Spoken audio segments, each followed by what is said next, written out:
നമ്മുടെ ജീവിതയാത്രയിലെ ഏതു കാലടിയാണ് നമുക്ക് നന്മയും സന്തോഷവും വിജയവും തരുന്നത് എന്ന് തിരിച്ചറിയാൻ സാധിക്കുകയില്ല. അതുകൊണ്ട് തന്നെ ഉറച്ച കാൽവെപ്പോടെ ശുഭപ്രതീക്ഷയോടെ മുന്നോട്ടുള്ള യാത്ര തുടരുക. ഇന്നലത്തെ പരാജയങ്ങളും ദുഃഖങ്ങളും താൽക്കാലികമാണെന്ന് മനസ്സിലാക്കുക. വിജയവും സന്തോഷവും വരുന്നത് അപ്രതീക്ഷിതമായിട്ടായിരിക്കും. അതാണ് ജീവിതം നമ്മെ പഠിപ്പിക്കുന്നത്. നമ്മുടെ ജീവിതത്തിൽ പല കാര്യങ്ങളും നാം മനസ്സിലാക്കുന്നത് മറ്റുള്ളവരുടെ കണ്ണിലൂടെയായിരിക്കും. ജീവിതം നമ്മുടേതാണ്, അതിനെ നോക്കിക്കാണേണ്ടത് നമ്മുടെ കണ്ണിലൂടെയാണ്.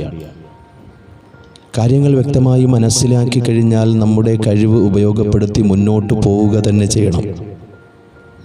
മനസ്സിൽ നേടണമെന്ന ചിന്തയുണ്ടെങ്കിൽ മാത്രമേ ആത്മാർത്ഥമായി ശ്രമിക്കുവാനുള്ളൊരു മനസ്സ് നമ്മളിൽ ഉണ്ടാവുകയുള്ളൂ.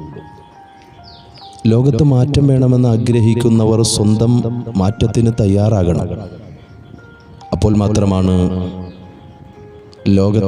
ലോകത്തിൽ മാറ്റങ്ങൾ വരുത്തുവാൻ സാധിക്കുന്നത്. നഷ്ടപ്പെട്ടാൽ ഒരിക്കലും തിരിച്ചു കിട്ടാത്ത അമൂല്യ വസ്തുവാണ് ദൈവം നമുക്ക് സൗജന്യമായി തന്നുകൊണ്ടിരിക്കുന്ന ഓരോ സമയങ്ങളും ഓരോ സെക്കൻഡുകളും.